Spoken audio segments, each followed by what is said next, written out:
Thank you for stopping by. This is Jeffrey Weiss, your political activist, keeping you informed of local and world events. Today we discuss our trade surplus with China. Most people believe Trump when he says China is the culprit in a vast trade deficit America faces. With boatloads of Chinese-made goods coming this way and empty ships going the other way, he has argued we run a huge trade deficit. This effectively exported U.S. jobs to China while we are importing goods from there. That flies in the face of the facts. If you believe Donald Trump, a man who has lied his way through life, it is because you do not do due diligence and research the facts yourself. If you run a small business, if you shop at Target or Walmart, then you are buying predominantly Chinese goods. For many of us, we could either not buy the products we need to run businesses or live in our family homes. America has been importing from China lots of Apple iPhones, Dell computers, Gap shirts, Hasbro toys, Mattel dolls, and Nike shoes. The list can go on for very long. Careful eyes may immediately spot that those are all American companies. In fact, a San Francisco Federal Reserve study has found that 55% of the value of American imported goods from China actually goes to American companies and workers.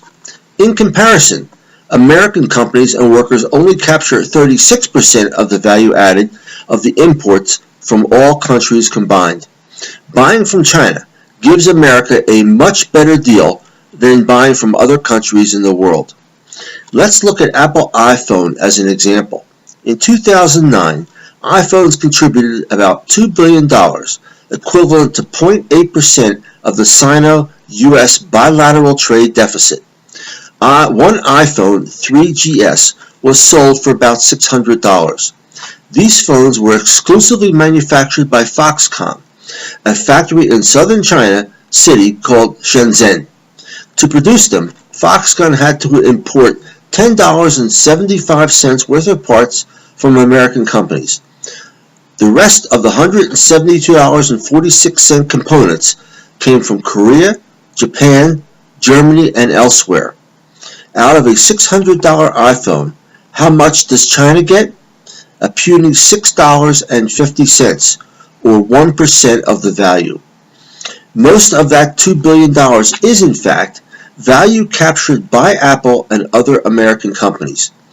China makes it possible for these companies to reward their shareholders handsomely and to provide thousands of high-paying jobs in America.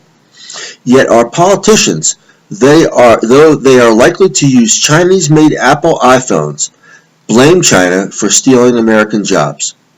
According to the Bureau of Economic Analysis, America imported $375 billion worth of goods and services from China in 2010 and exported $115 billion to China. The Sino-US bilateral trade deficit is $260 billion, more than 50% of America's total that year.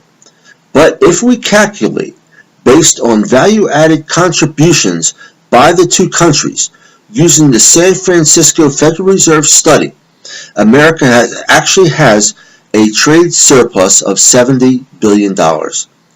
Using trade policies such as the trade bill recently passed in the Senate to punish China for alleged currency manipulation actually penalizes companies like Apple, Dell, Gap, Hasbro, Mattel, Nike, and others. It penalizes not only poor American families trying to make ends meet by relying on inexpensive Chinese products, but also thousands of high-paid American workers who work for those companies. Trump, Congress, and right-wing think tanks have their own agenda, and it certainly does not rely on the facts. If my articles interest you, please use the link to check out my website and books. Thank you very much.